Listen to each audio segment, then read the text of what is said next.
Good evening everyone, welcome to civil services study practice set number 39 पर आ जाइए। UPPCS के लिए प्रैक्टिस करेंगे। इसमें हम जनरल साइंस के प्रश्नों पर इस टेस्ट सीरीज़ की प्लेलिस्ट बना रखी है, डिस्क्रिप्शन बॉक्स में उसका लिंक है, वहाँ पर आप टेस्ट नंबर 1 से लेकर 39 तक पहुँच सकते हैं। जितने भी स्टूडेंट उत्तराखंड अपर पीसीएस वाले हैं वो इस टेस्ट सीरीज से प्रैक्टिस करते रहिएगा जीएस के प्रश्नों से। इसमें यदि कोई यूपी का प्रश्न आता है, इसमें तो आएगा नहीं, सारी की सारी जनरल साइंस है, तो उसको छोड़ दिया कीजिए बस। तो क्वेश्चन नंबर 1 है, थोड़ा तीव्र गति से चलेंगे। निम्नलिखित कथनों पर विचार करेंगे, दो स्टेटमेंट के साथ बताइए कौन सा करेक्ट है। यहाँ पर मुंह के पीएच का मान 5.5 से कम होने पर दांतों का क्षय प्रारंभ हो जाता है, और दांतों का जो इनामल होता है वो कैल्शियम फॉस्फेट का बनाता है, जो शरीर का सबसे कठोर भाग है। बहुत तो पूछा गया है ये प्रश्न एग्जाम में, ठीक है, अलग अलग एग्जाम में कई बार पूछा है कि हमारे शरीर का सबसे कठोर भाग कौन सा है, तो दंत इनामल है, जो बना होता है कैल्शियम फॉस्फेट का। और मुंह का जो पीएच है वो 5.5 से अगर कम हो जाए तो दांतों का क्षय प्रारंभ हो जाता है। ये दोनों के दोनों करेक्ट हैं, सी है इसका आंसर। नंबर 2 पर आ जाइए। नाइट्रिक अम्ल का प्रयोग सोना एवं चांदी के शुद्धिकरण में किया जाता है, और कपड़े से जंग के धब्बे हटाने के लिए ऑक्जेलिक अम्ल का प्रयोग किया जाता है। बिल्कुल, ये दोनों के दोनों करेक्ट हैं ये भी। तो नाइट्रिक अम्ल का प्रयोग जो है वो सोना चांदी के शुद्धिकरण में किया जाता है, और कपड़े से जंग के धब्बे हटाने के लिए ऑक्जेलिक अम्ल का प्रयोग किया जाता है। नंबर 3 पर आ जाइए। रबर आसानी से कार्बन डाइसल्फाइड में घुल जाता है। प्राकृतिक रबर काफ़ी मुलायम होता है, इसे कठोर बनाने के लिए कार्बन मिलाया जाता है इसमें। फिर इसके बाद इससे बनाए जाते हैं ट्यूब टायर। ये दोनों के दोनों स्टेटमेंट सही हैं। तो देखिए, रबर जो होता है वो आसानी से कार्बन डाइसल्फाइड में घुल जाता है। प्राकृतिक रबर जो होता है काफ़ी मुलायम होता है, इसको कठोर बनाने के लिए इसमें कार्बन मिलाया जाता है, फिर बनाए जाते हैं इसके ट्यूब टायर। सिगरेट लाइटर में क्या भरा होता है? सिगरेट लाइटर में होता है ब्यूटेन। तो सिगरेट लाइटर में जो है ब्यूटेन का प्रयोग किया जाता है। 5वां प्रश्न है, निम्नलिखित कथनों पर विचार करेंगे। पहला स्टेटमेंट है, प्राकृतिक रबर को सल्फर के साथ मिलाकर गर्म करने की क्रिया बल्कनीकरण कहलाती है।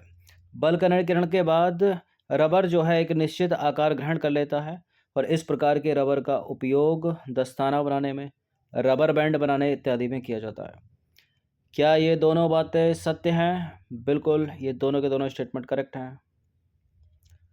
नंबर 6 पर आ जाइए। निम्नलिखित कथनों पर विचार करेंगे, दो स्टेटमेंट के साथ बताइए कौन सा करेक्ट है।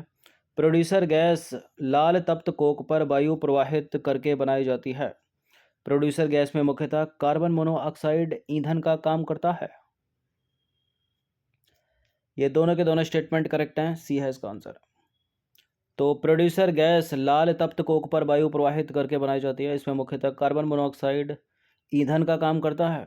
इसमें 70% नाइट्रोजन, 25% कार्बन मोनोऑक्साइड और 4% कार्बन डाइऑक्साइड रहता है।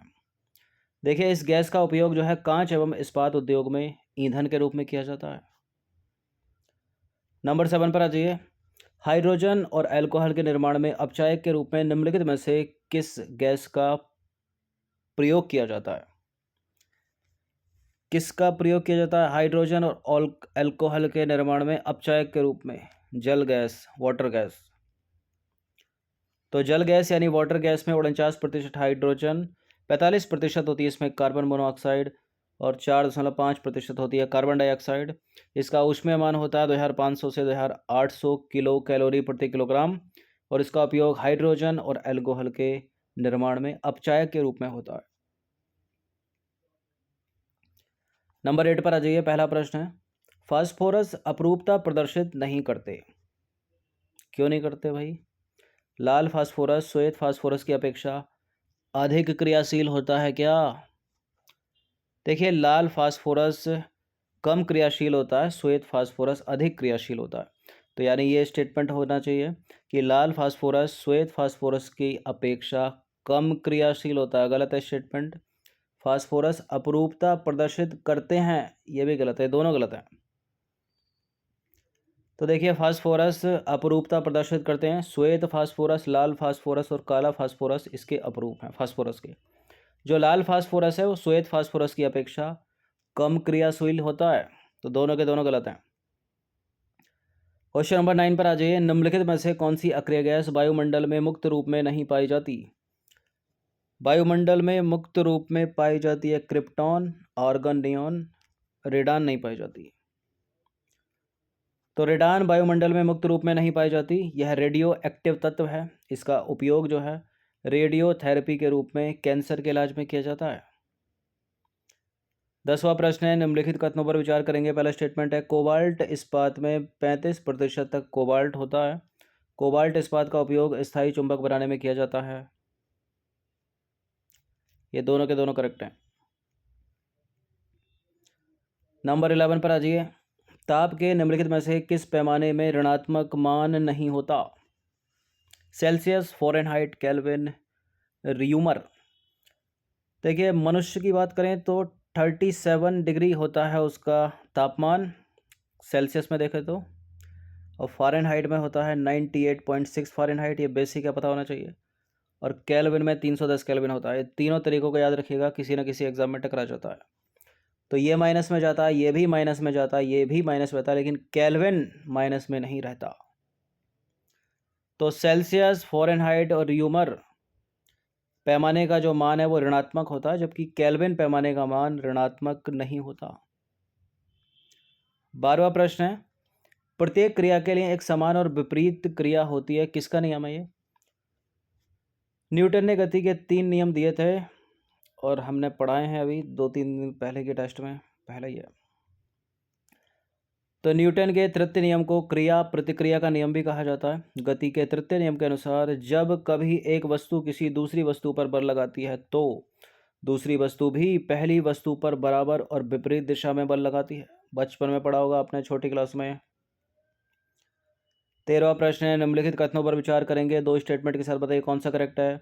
जब कोई जहाज नदी से निकलकर सागर में प्रवेश करता है तो वह कुछ ऊपर उठ जाता है और सागर के जल का घनत्व नदी के जल के घनत्व से अधिक होता है, इसलिए तो उठता है। ये दोनों के दोनों करेक्ट हैं।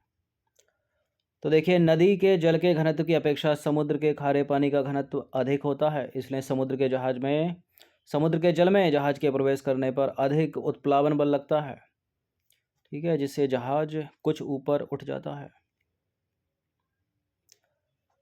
नंबर 14 पर आ जाइए। निम्नलिखित में से कौन सी सदिश राशि है? ये एक ऐसा प्रश्न है किसी भी एग्जाम में, ठीक है, निसंकोच पूछा जाता है, चाहे वो डी ग्रुप का हो या ए ग्रुप का। यूपीएससी तक कर लेगी, भले ही स्टेटमेंट बनाकर कर ले, ठीक है। एक में लिख दिया संवेग, एक में लिख दिया विस्थापन, एक में लिख दिया त्वरण, और एक और डाल दिया इसमें समय। तो समय अदिश राशि हो गई, वेग, संवेग, विस्थापन ये सदिश हो गई, ठीक है, या त्वरण सदिश हो गई। तो विस्थापन सदिश है यहाँ पर, दूरी अदिश है, चाल अदिश है, समय अदिश है। तो ऐसी भौतिक राशियाँ जिनमें जो है परिमाण और दिशा दोनों ही होते हैं, उनको सदिश राशियाँ कहते हैं। संवेग हो गया, बल हो गया, त्वरण हो गया, विस्थापन हो गया, ये सब सदिश राशियों के उदाहरण हैं। और किसी वस्तु द्वारा निश्चित दिशा में चली गई दूरी विस्थापन कहलाती है। विस्थापन भी एक सदिश राशि है। नंबर 15 है, निम्नलिखित में से कौन सा पेट्रोलियम परिष्करण का उपोत्पाद है? पेट्रोल, चारकोल, कोयला, एसफॉल्ट। उपोत्पाद, उत्पाद का भी उत्पाद, ठीक है, डी है, एसफॉल्ट। तो अपरिष्कृत पेट्रोल के निरंतर प्रवाही आसवन द्वारा औद्योगिक उपयोग के विभिन्न उत्पाद प्राप्त किए जाते हैं। यह प्रक्रिया परिष्करण कहलाती है। एसफॉल्ट पेट्रोलियम का परिशोधन करने के दौरान उत्पन्न होता है। नंबर 16 पर आ जाइए। निम्नलिखित में से कौन सा सही सुमेलित नहीं है इनमें? एस्टिग्मेटिज्म आँखों की बीमारी है क्या? शरीर में हीमोग्लोबिन का कार्य ऑक्सीजन का परिवहन करना है क्या? भारत में विशाल भंडार थोरियम के हैं क्या? मानव की रेटिना पर बनने वाला प्रतिबिंब वास्तविक और सीधा बनता है क्या? देखिए, बिल्कुल, एस्टिग्मेटिज्म एक आँखों से संबंधित बीमारी है और शरीर में हीमोग्लोबिन का काम होता है ऑक्सीजन का परिवहन करना। और भारत में केरल की मोनोजाइट रेट में थोरियम के विशाल भंडार हैं। आँख की रेटिना पर, मानव आँख की रेटिना पर जो प्रतिबिंब बनता है वो रियल बनता है, ये बात सही है।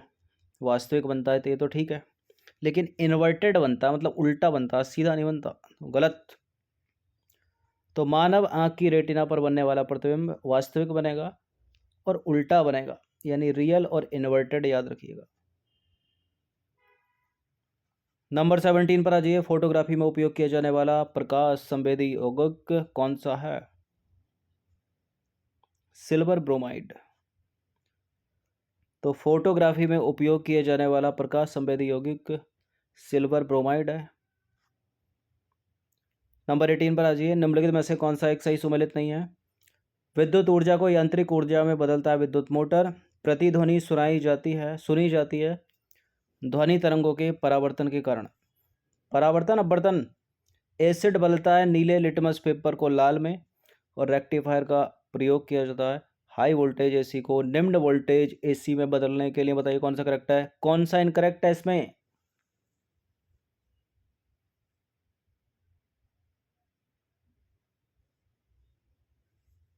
देखिए, हाई वोल्टेज एसी को निम्न वोल्टेज एसी में बदलने के लिए ट्रांसफॉर्मर का उपयोग किया जाता है।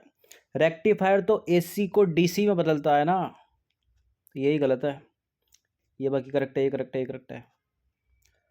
तो देखिए, एसी को डीसी में बदलने के लिए रेक्टिफायर का प्रयोग किया जाता है और हाई वोल्टेज एसी को निम्न वोल्टेज एसी में बदलता है ट्रांसफॉर्मर, और निम्न वोल्टेज एसी को हाई वोल्टेज एसी में बदलता है। ठीक है, इसको कम भी कर देगा, इसको बढ़ा भी देगा, लेकिन एसी से एसी चलेगा, इसमें डीसी नहीं होगा, ट्रांसफॉर्मर है वो। नंबर 19 पर आ जाइए। निम्नलिखित में से कौन सा एक सही सुमेलित है? मानव शरीर में सबसे ज़्यादा पाया जाने वाला तत्व ऑक्सीजन। ग्रहों की परिक्रमा की गणना किस सिद्धांत द्वारा की जाती है? डॉपलर प्रभाव। वॉशिंग सोडा का रासायनिक नाम सोडियम कार्बोनेट। ये तो सारे सही हो गए, सभी सही हैं। तो सभी सही हैं तो डी होगा ना। नंबर 20 पर आ जाइए।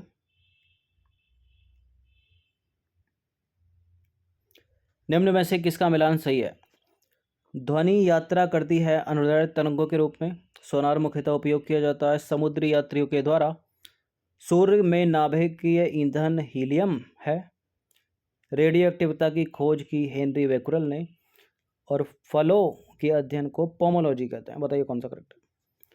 ये 20वें प्रश्न में 5 स्टेटमेंट के साथ देखा जाए तो 5 प्रश्न ऐड किए गए हैं इसमें। ये अलग अलग भी पूछे जा सकते हैं, पूछे गए भी हैं एग्जाम में, और सारे पूछे गए होंगे अलग अलग कहीं ना कहीं। तो ध्वनि यात्रा करती है अनुदैर्ध्य तरंगों के रूप में, सही है। सोनार मुख्यतः समुद्री यात्रियों के लिए, और रडार का तो पता ही होगा आपको। और सूर्य में नाभिकीय ईंधन हीलियम, ये भी सही है। रेडियो धर्मिता की खोज हेनरी बेकुरल, ये भी सही है, नोबेल भी मिला था इनको। और फलों के अध्ययन को पोमोलॉजी, बिल्कुल। तो सारे के सारे सही हैं ये, इसका आंसर है डी। तो उपरोक्त सभी का मिलान सही है। तो जनरल साइंस के ये 20 प्रश्न थे, इनकी प्रैक्टिस कर लीजिएगा। धन्यवाद।